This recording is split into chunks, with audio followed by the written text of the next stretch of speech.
Good afternoon, WTU Community. I apologise really for my absence to begin with. I thought I'd do a live feed. I don't often have opportunities, mainly because of family life and health. So I just wanted to apologise first off for my absence over the last few weeks.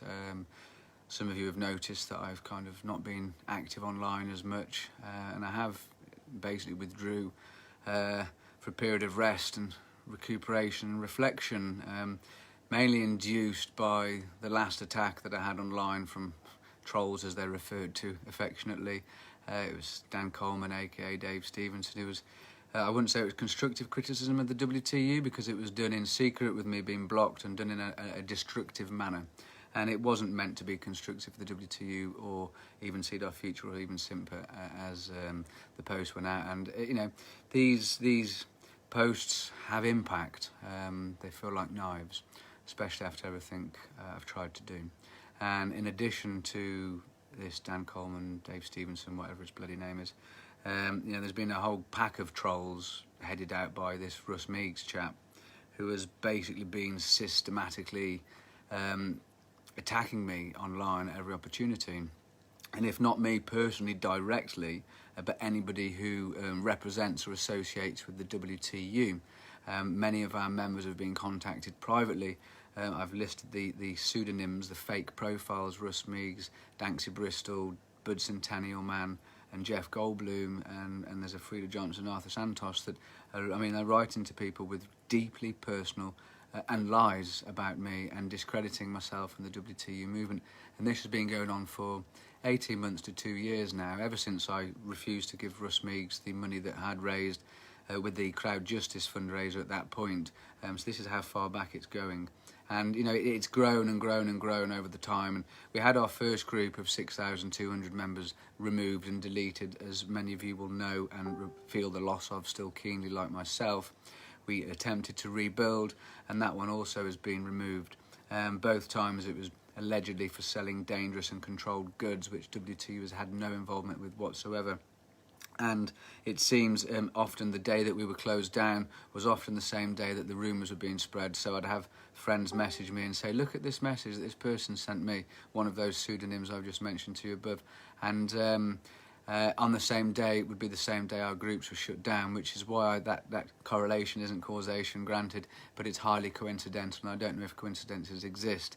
And it's always been the same thing. WTU's been accused of selling controlled drugs, which is complete and utter nonsense and lies. WTU has always been a political movement based on human rights, trying to raise money for a human rights challenge against the government at the Supreme Court on the basis that the Misuse of Drugs Act infringes fundamental human rights, is unfounded and disproportionate, and we've built the body of evidence to support that assertion. Unfortunately, we have been unsuccessful in raising adequate money. We were estimated between £50,000 and £100,000. I might not be able to make it, sorry Claire, I'm absolutely exhausted, darling. I'm not sure if I can make it. I'm going to give you a call after this live feed. I've got to have tea with my boy yet. Anyway, going back to it. Basically, our community group has been taken from us at least twice. And Paul, who is the person who provides all the IT support for WTU, for our website, etc., has basically helped me through all of this over the years. In many ways. He spent over 30 hours creating a forum, over 30 hours creating a new forum on his private server that couldn't be deleted and couldn't be accessed by anybody else but ourselves. So therefore it would give us a safe community, a private community in which to rebuild. And he spent over 30 hours and sent out over 200 email invitations, giving a year's free access to the forum. Obviously it hasn't been finished yet, with a view that after the first year we would ask people to provide £1 a month just to help the running costs and also to raise the vital funds to try and take this to the Supreme Court, because without this raising of the money it's not going anywhere. And Paul, like I say, he gave up the equivalent of a week's work in his spare time. Out of 200 people, only 16 people have replied. I've put multiple posts out, multiple emails out, and it has been more than a disappointing response. It could be that it's gone into your spam box. So if you've got an email account, please check your spam box, because you may have an invitation to the WTU forum. Now, to make matters worse, my intention had been to fill it with all the data. You know, the book is just the tip of the iceberg, as it's referenced in the chapters. The rest of the iceberg's in my fucking laptop. and the thought of getting it into the forum and making a repository of information was very appealing to me. Unfortunately, I lack the physical capacity. My own health problems mean I can't use my laptop like a normal person can. I really struggle to do virtually everything in life. Even holding my phone and just typing these things on Facebooks are really difficult. I'm not after your pity, that's just the actual fact of the matter. And now that I no longer have the remote access support, the board has disintegrated and all but disappeared for various reasons. Death, sickness, illness, disagreements of opinions and changing of directions. Many things have happened that have basically reduced it pretty much down to almost just me. And ultimately, because I'm now a single disabled dad, I cannot perform or represent the WTU adequately or meaningfully.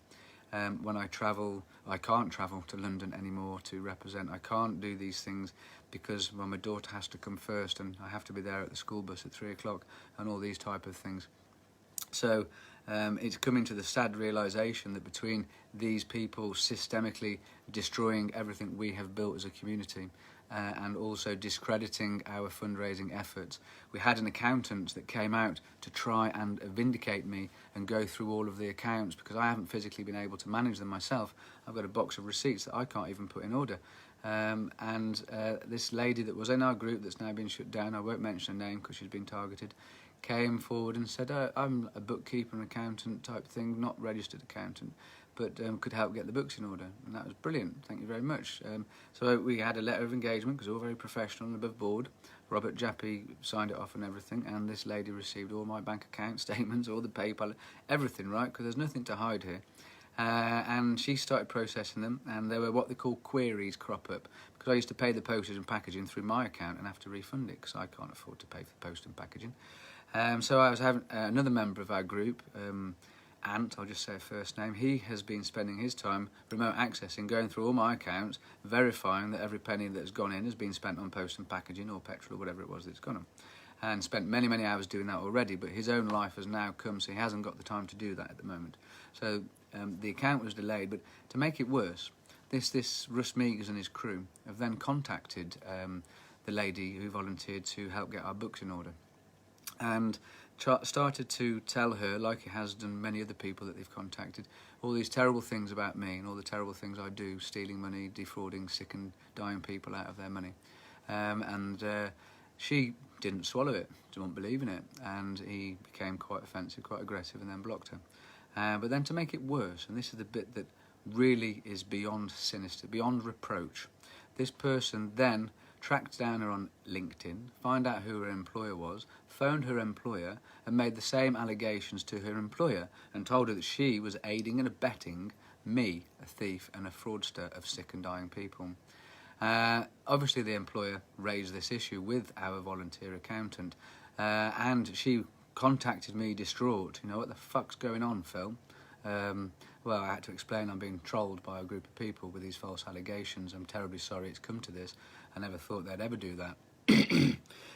Thankfully, her employer was able to phone Robert Jappy, the solicitor that represents WTU, and he was able to confirm to this employer that, in fact, WTU is not a fraudulent enterprise. I am not defrauding people out of their money, and we are legitimately doing everything that we said we're doing.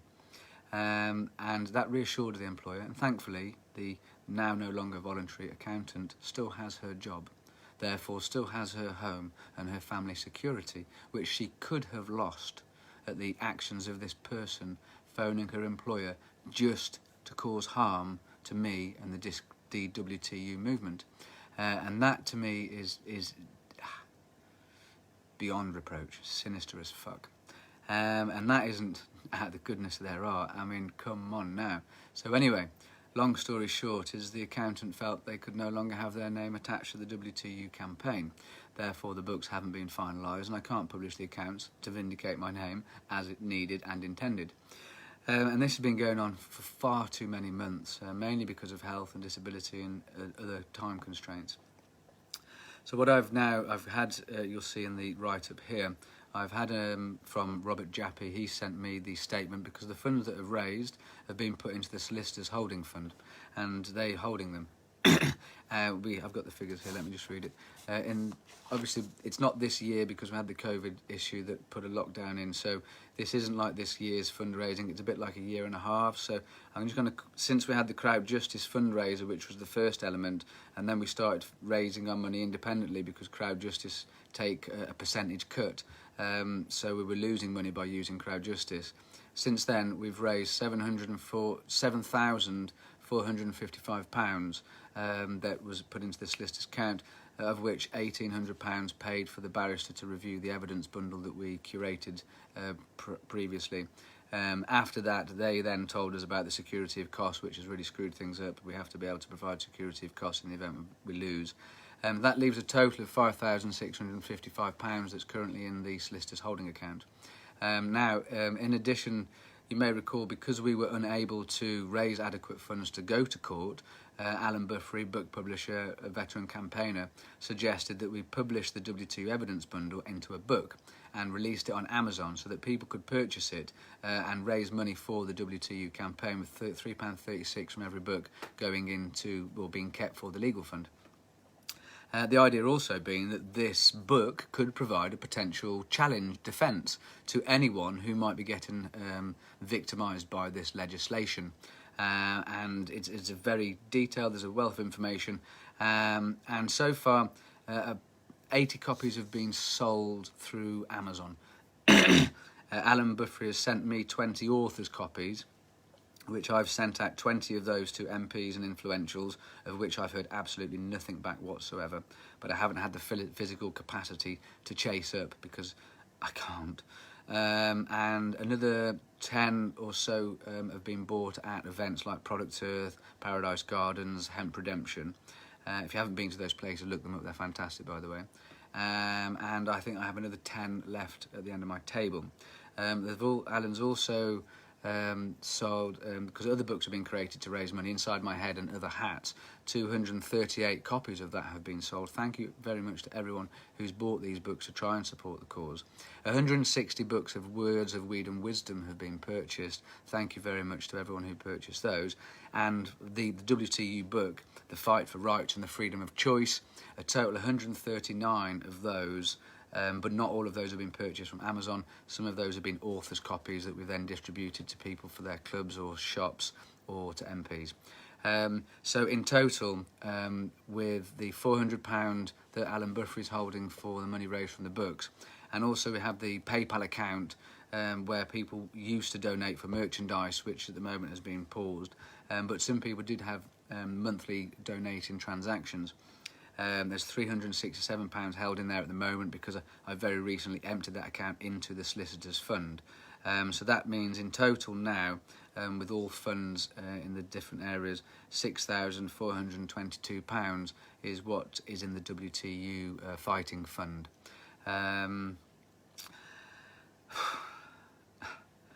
We were quoted originally £50,000 to £150,000 to raise this case against the government.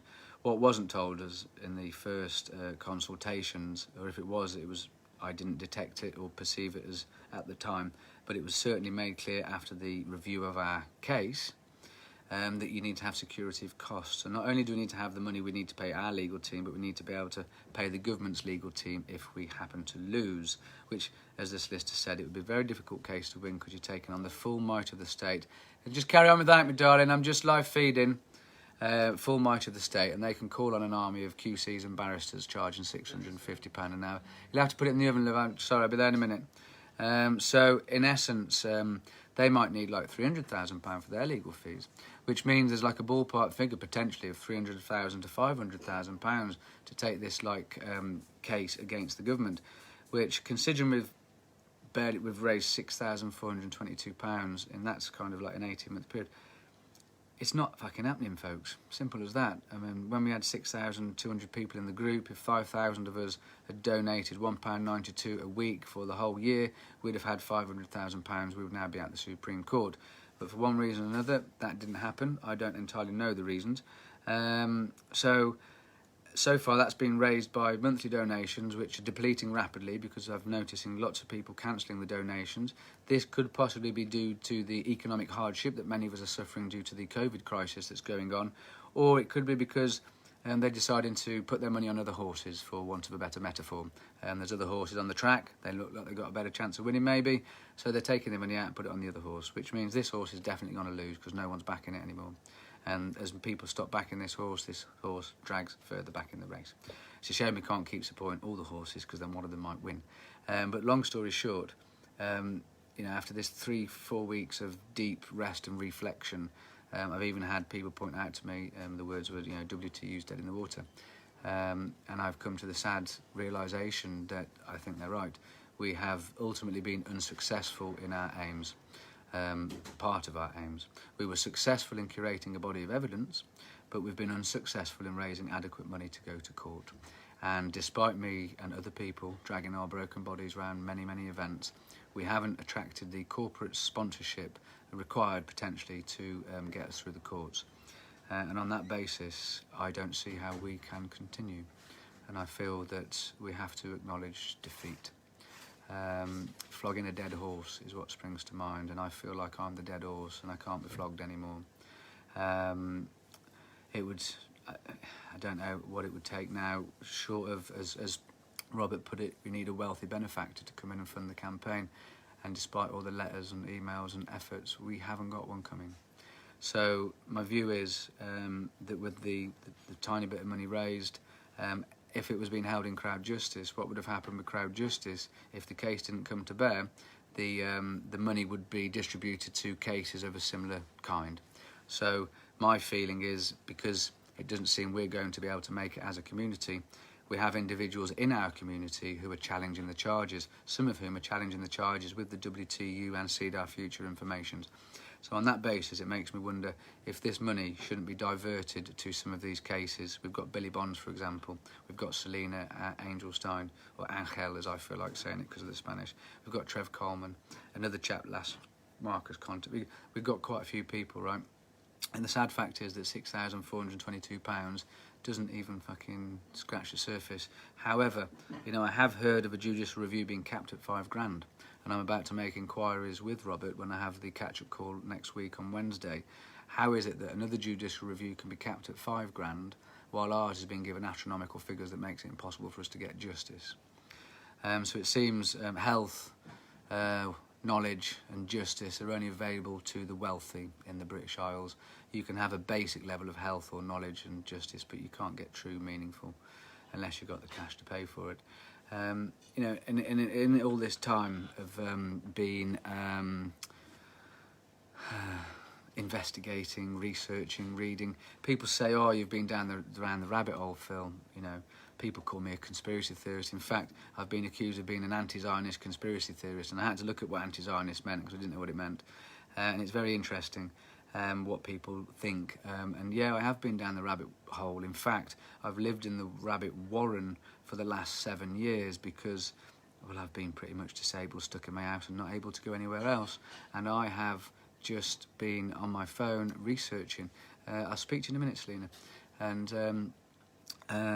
all these things that are being told as conspiracy theories and being mocked and ridiculed in the news, a lot of them coming true. A lot of them seem to not be conspiracy theories, but conspiracy facts. And I've been watching lots and lots and lots and lots, and reading even more. And it seems to me that we really, really need to be aware of what's going on right now.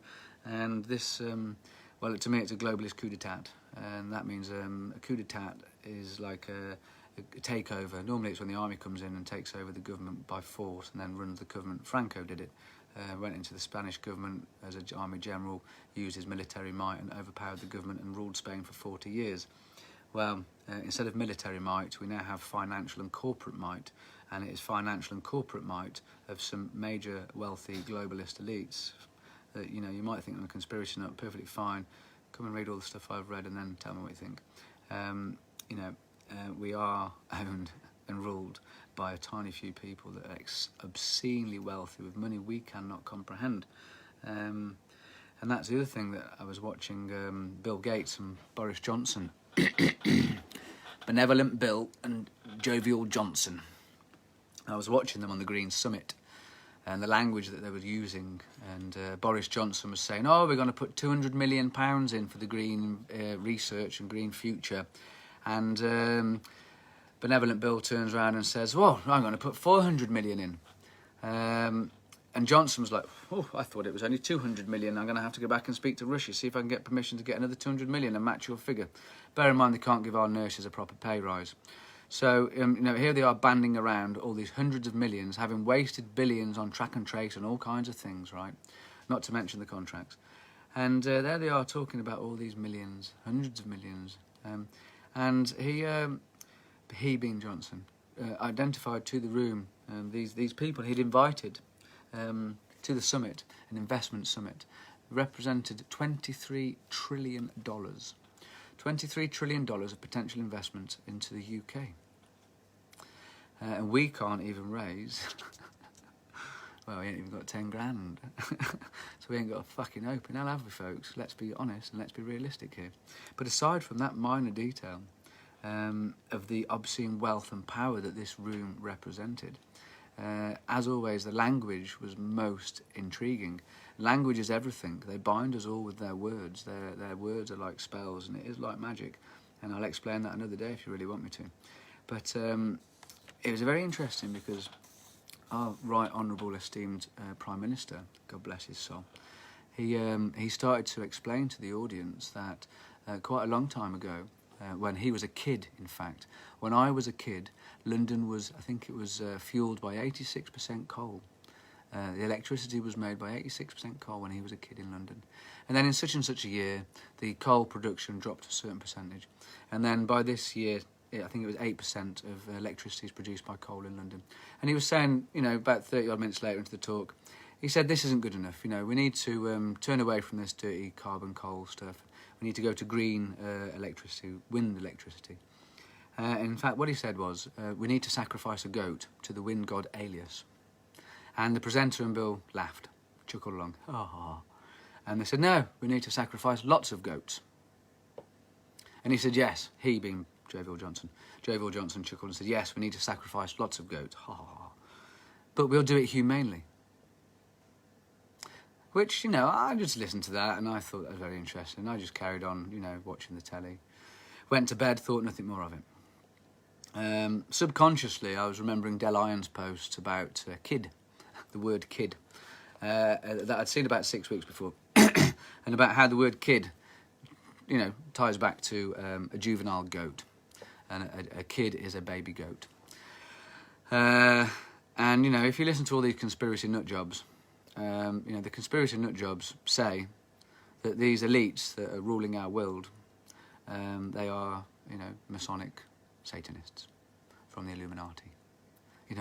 Bloody conspiracists, what do they know, eh? Anyway, if you listen to all them bunkum, that's what they think's going on. So we then have a Prime Minister talking to $23 trillion worth of room at a very highly formal event, who doesn't say when I was young, when I was a young man, when I were a boy, when I were younger. He says when I were a kid, specifically. Which very coincidentally ties in with the goat. And then he says, 31 minutes later in the talk, we need to sacrifice lots of goats, which are adult kids. So some might say, like if you read a Clive Cussler novel, for example, I've read lots of Clive Cussler novels, which might well influence my thinking. But in such a Clive Cussler novel, if you have never read them, have a read. A Clive Cussler novel like this right now would be, got this global issue, you've got this deadly virus going around the world, it's killing everyone. And it's been released by some secret globalist elite, some wealthy people that want to change humanity. They want to lead humanity into a new way of living, into a fourth industrial revolution that involves transhumanism and things like that. So just imagine a book like that. Science fiction, of course, none of this happened for real in life. And in that book, secret organisation decides to do that. They would hide their language in plain sight. And it's very interesting. Apparently, according to conspiracy theorists, they have to hide their truth in plain sight. They cannot lie. And we have to go along willingly. We have to give consent and go along willingly. And if we don't do our due diligence, and we don't do the research for ourselves, all the truth's been put out there for us to read, by the way. Not many will catch it, not many will die from it, most of you won't even be poorly, and most of you will recover from it. That was Chris Whitty, by the way, not me. So, the Chief Medical Officer, in case you're wondering. So, you know, the truth out there and buried in bullshit, right? So my subconscious was like, fuck, you know, just imagine in some really weird realm of possibilities if he wasn't telling the truth, or half the truth, in fact. Half the truth being it's not really the wind god alias, it's a different god. And they aren't sacrificing goats. That was a metaphor for adults. Because he made the linguistic paradigm, he set the linguistic paradigm 31 minutes earlier into the talk. The linguistic paradigm was set as a kid, right? So using that same metaphor, it's not goats that they're sacrificing to the god alias. It is potentially adults, human beings. By the way, how many have died, by the way, from the so-called prick? You know, go and have a look for yourself. Don't listen to me. I'm just some fucking crazy Tim Pot nut job. Go and have a look on the yellow card page for yourself. Go and have a look on the Veyer's website for yourself. Do your own research, because I've done so much research regarding cannabis, right? 7 years of my life I've dedicated to it, and I've gathered other people's research who've dedicated their lives to it and try and put it all into one place to challenge a law that is fraudulent and unjustified and infringes fundamental human rights. And this law was made to exaggerate the risks of cannabis, to exploit humanity for their own political and corporate gains, which is quite simply why I would surmise by saying COVID is the new cannabis, because they've exaggerated the risks of this deadly disease and said that it's deadly to everybody, and they've taken away everybody's rights on the basis of protecting public health. And that's exactly what they did with cannabis, ladies and gentlemen. Now, of course, you know, what can I say? What do I know? Nothing, obviously. And I will no doubt receive ridicule and be mocked and abused for this post. Well, interestingly enough, I've had to censor myself, because every time I express an opinion, it caused a fraction in the community. And I was giving my life to this community to try and fight for our rights. Not my rights, I'm already exercising my rights, but fight for your rights, because I'm already exercising my rights. And I haven't been assassinated from our government like I half expected, but I've been assassinated from our community, which is a very interesting lesson. But the point is, I suppose I have nothing left to lose now. So I can stand here and I can tell you my truth, and my tribe will stand with me, and those that don't want to stand with me won't stand with me. That's perfectly fine. I respect your decision. Follow your path and stand wherever you will. Those of you that resonate with what I'm saying or have done the research yourself may well continue to stand with me. And those that do, I'll welcome you by my side. Meanwhile, I think the most important thing I can do, and any of you can do in fact, is to prepare for the future.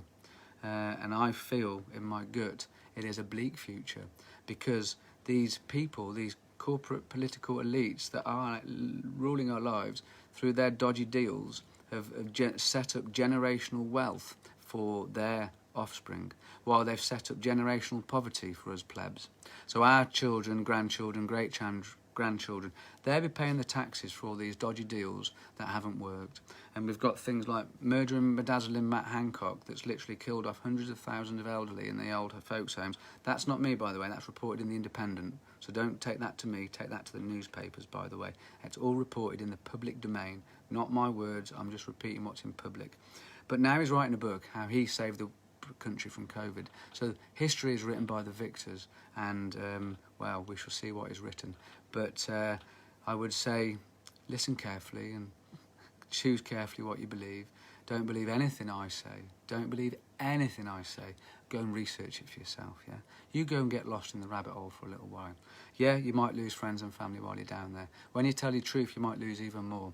But the point being, it's better to die honest than die dishonest. So, I'm not quitting, if that's what it sounds like.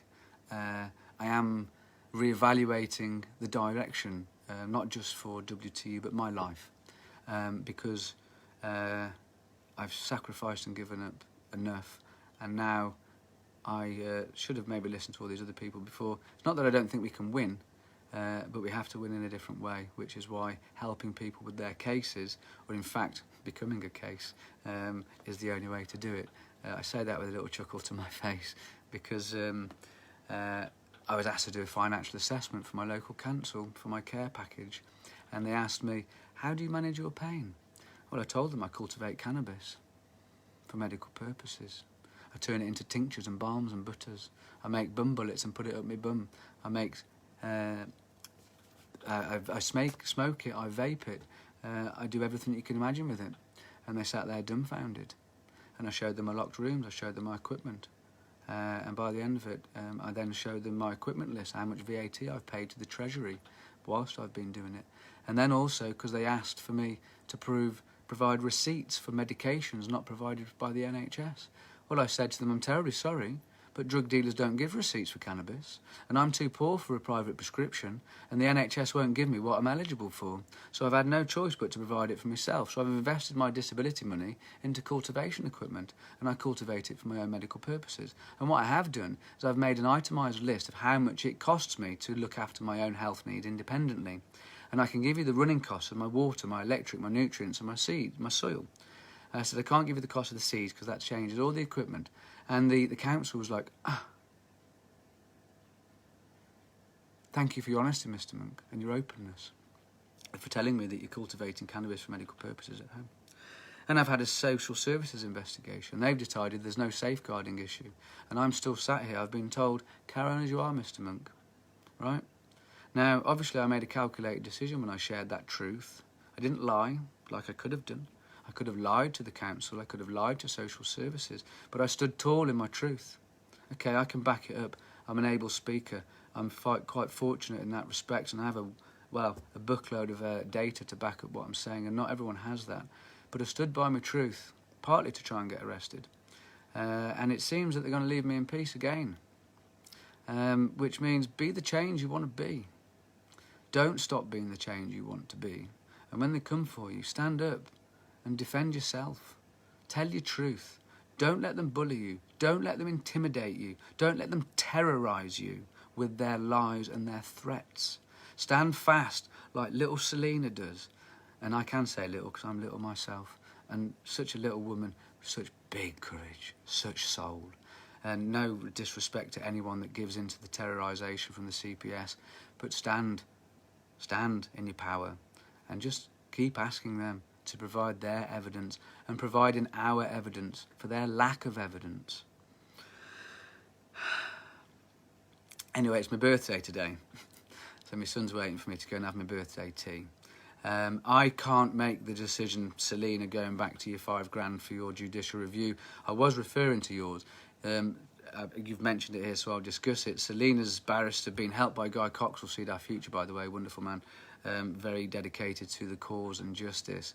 He is supporting Selena and other people, and they're getting a judicial review regarding very narrow, specific cannabis and driving legislation.